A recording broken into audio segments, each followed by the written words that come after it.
Assalamualaikum warahmatullahi wabarakatuh dan salam sejahtera semua pelajar tingkatan 6 walau di mana saja anda berada. Jom belajar bersama saya Cikgu Asma dari Sekolah Menengah Kebangsaan Skudai, Johor Bahru.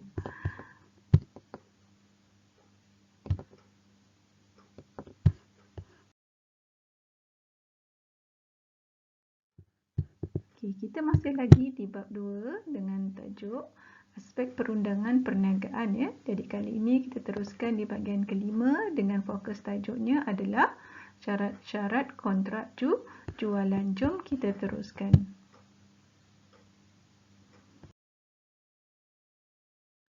Okey, apa itu syarat kontrak jualan ya? Okey, jadi kita bermula dengan takrifan ya ataupun definisi ya. Jadi syarat kontrak jualan merupakan syarat-syarat atau terma-terma yang dipersetujui antara pihak-pihak yang terlibat dalam membuat sesuatu kontrak ya.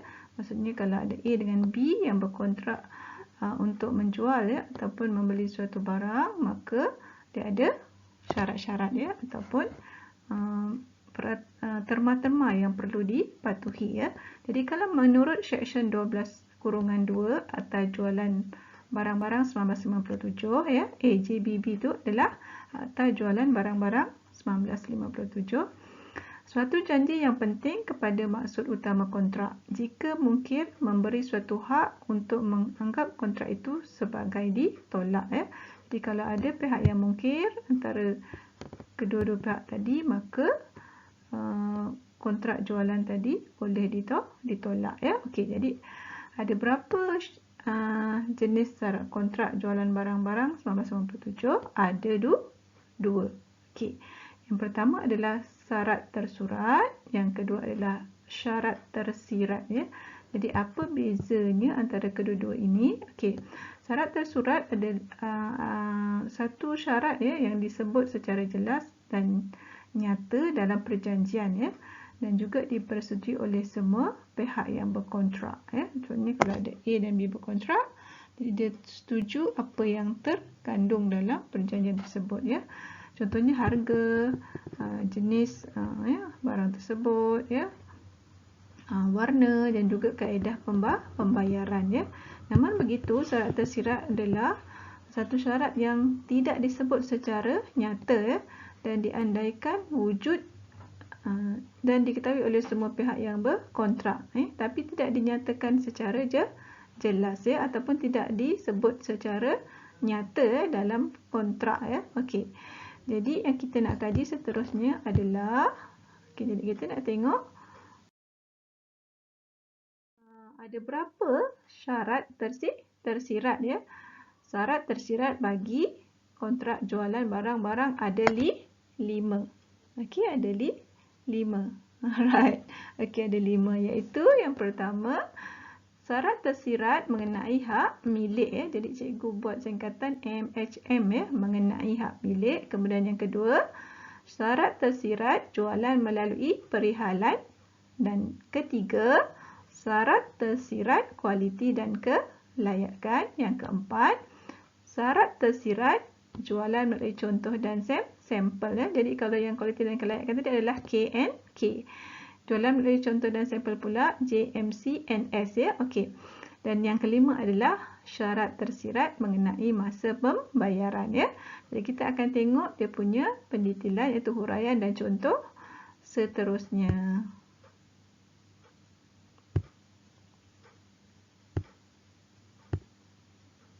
Okey. Alright. Okey, itu yang kelima. Jadi next kita tengok contoh dan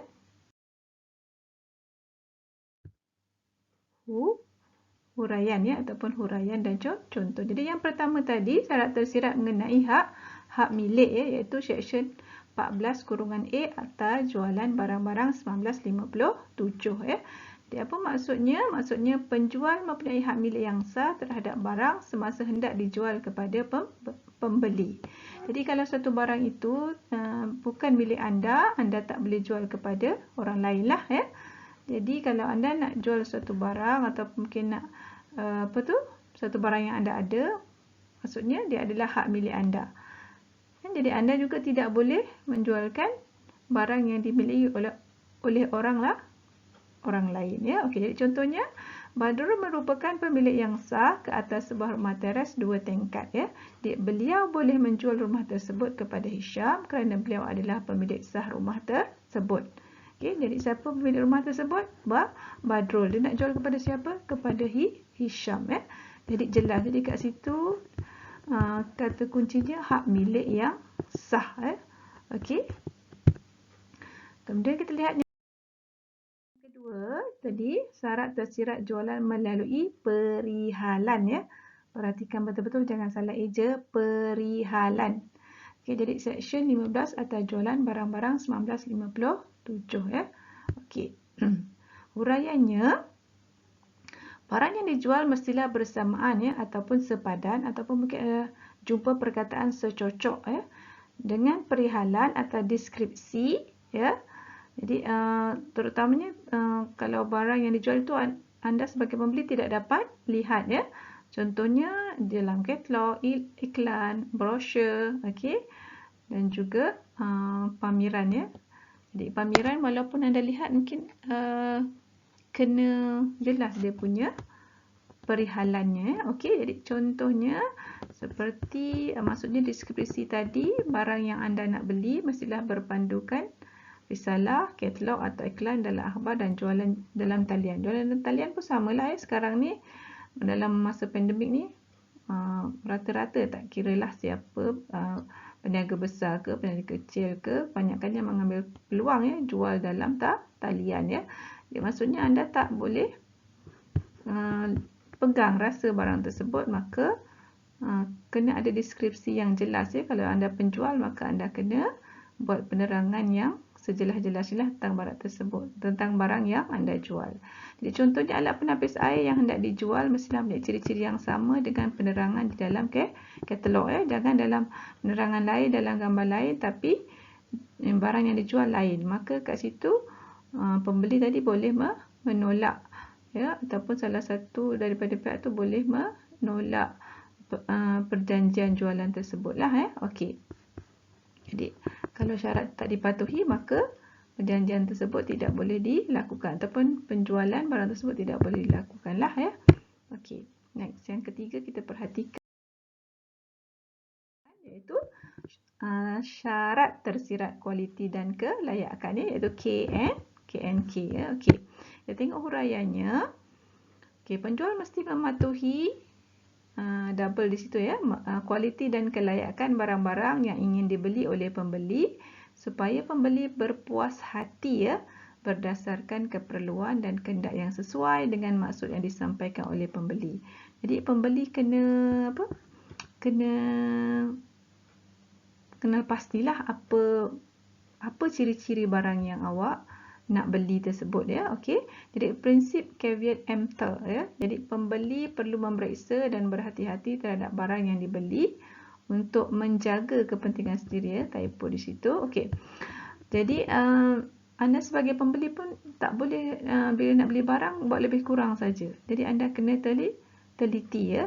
Apa yang ada, apa yang tak ada, apa spesifikasi yang anda inginkan terhadap barang tersebut, ya. Jadi kalau anda tak cek, jadi salah anda lah sebagai pembeli, ya. Jadi kalau ada barang yang tidak memuaskan hati anda, anda nak buat tuntutan pun tak boleh lah, sebab anda tak semak barang tersebut. Okey.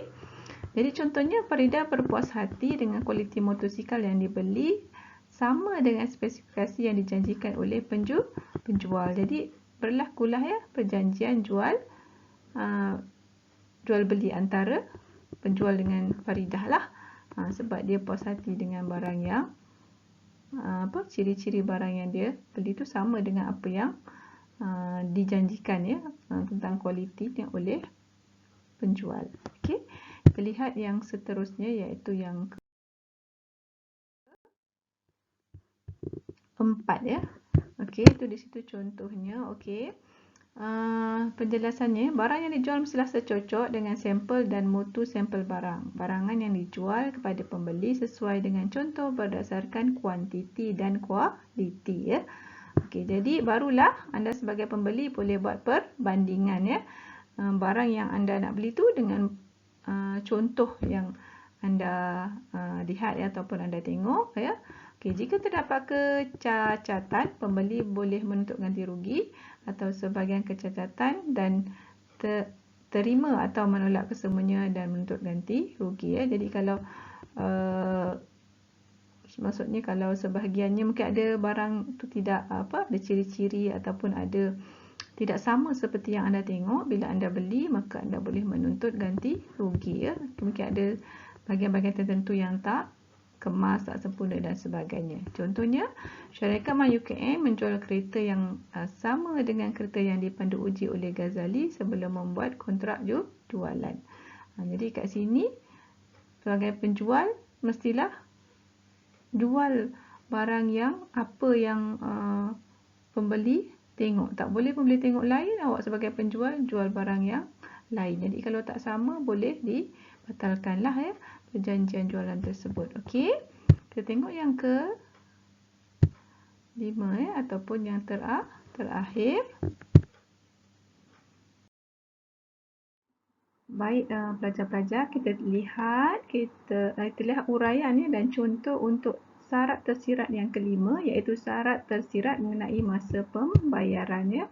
Kita tengok huraiannya. Okey.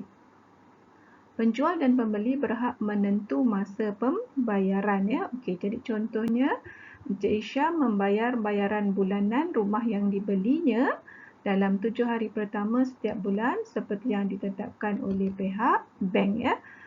Jadi ada perbincangan di situ antara penjual dan pembeli bila tarikh pembeli perlu bayar nilai ya ataupun ansuran bulanan ya pada tiap bulan ya. Jadi itu adalah syarat tersirat yang kelima ya, iaitu saya ulang sekali lagi, syarat tersirat mengenai pembayaran ya. Okey, jadi setakat itu. Okey. Okey. Setakat itu untuk kali ini, iaitu tadi kita kaji tentang apa dia?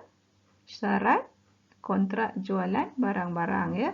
Jadi cikgu akan sambung di bahagian terakhir untuk bab 2 di bahagian 6 dengan tajuk elemen kontrak jualan barang ya. Okey, jadi semoga apa yang disampaikan boleh dimanfaatkan ya dan boleh membantu anda dalam mengulang kaji pelajaran. Sekian, terima kasih. Assalamualaikum. Jumpa lagi insya-Allah.